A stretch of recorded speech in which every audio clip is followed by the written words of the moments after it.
Muy bien, tenemos ahora los avances de electrodos. Aquí nosotros vamos a ver diferentes movimientos que podemos hacer con los electrodos, pero no en cuestión de cómo hacer los cordones de soldadura, sino las direcciones en las cuales nosotros podemos estar moviendo el electrodo. Esto va a tener una serie de características particulares a cada avance. Entonces tenemos la soldadura a derecha, a la izquierda, en vertical, en cornisa, en techo. Ahora veremos cuáles son cada uno de ellos. Cuando nosotros tenemos soldadura a la derecha, tenemos nuestro material base. Lo que vamos a ir haciendo es depositar con nuestro electrodo revestido el material. En este caso, aquí aparece como metal depositado.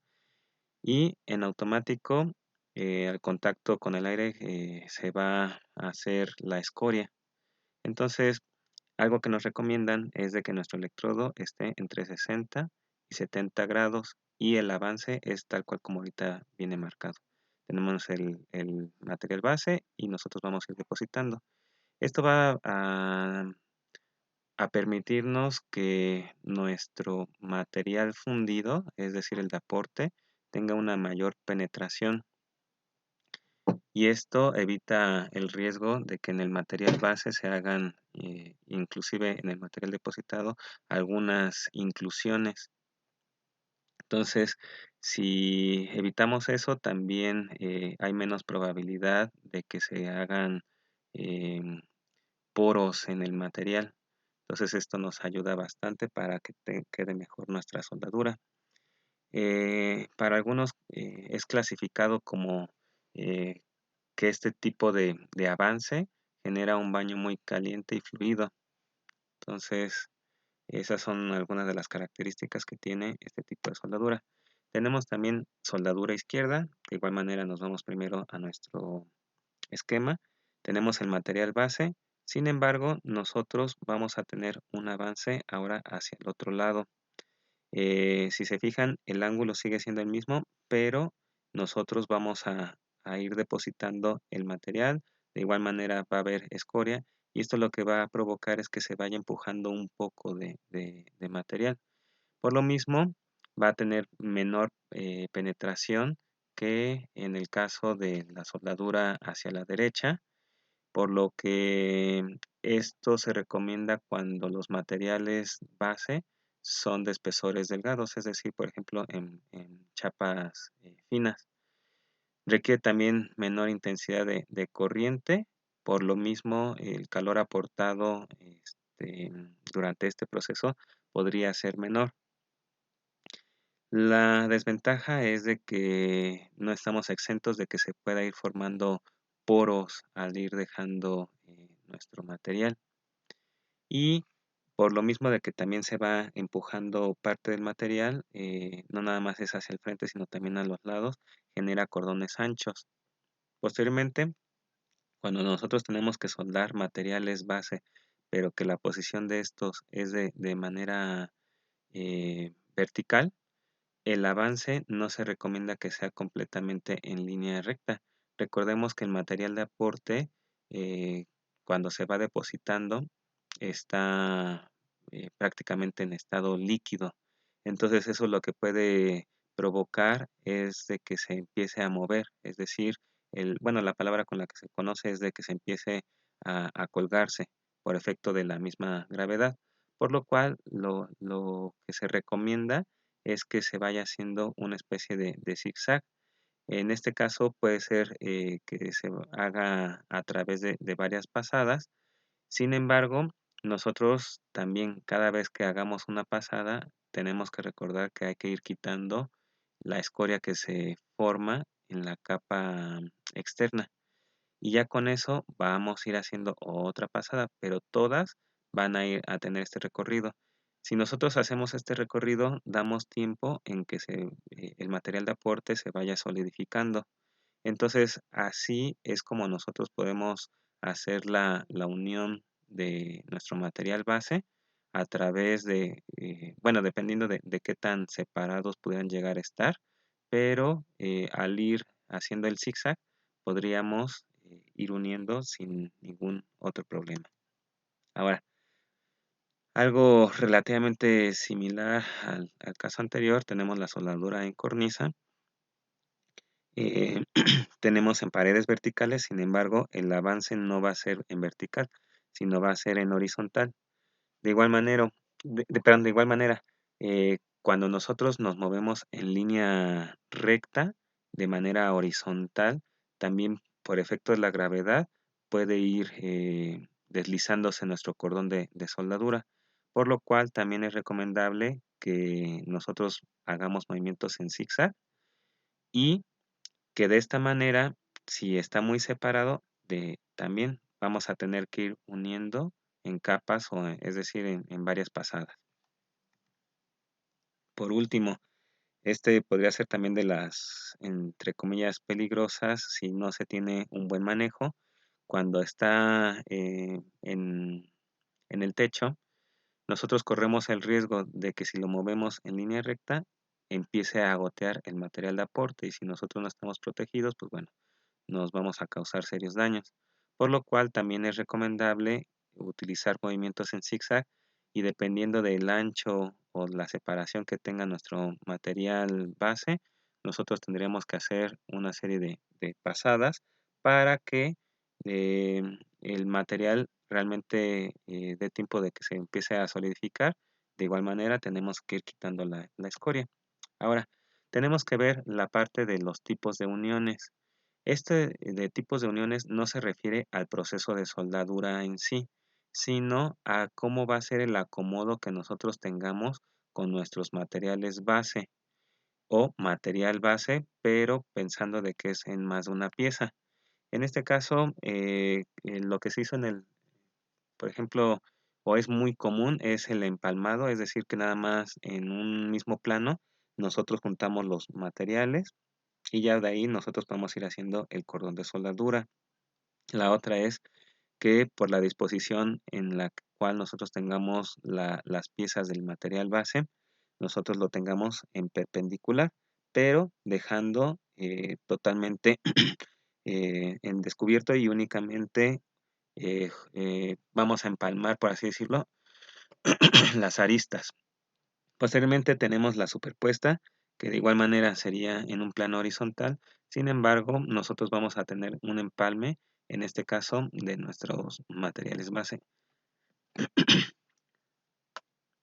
Posteriormente nosotros podemos tener la soldadura en T y esta únicamente lo que vamos a tener es de que si es en perpendicular, pero nosotros vamos a tener una yuxtaposición de, una, de un material base que está en posición horizontal y encima de él, en la superficie, vamos a colocar el otro. Y posteriormente vamos a tener de bordes, es decir, cuando tenemos algún trabajo en nuestros materiales, como por ejemplo que sea un doblado de lámina y que ya de ahí nosotros tengamos que llevar a cabo la unión. Ahora, ¿cuáles van a ser los modos de soldadura?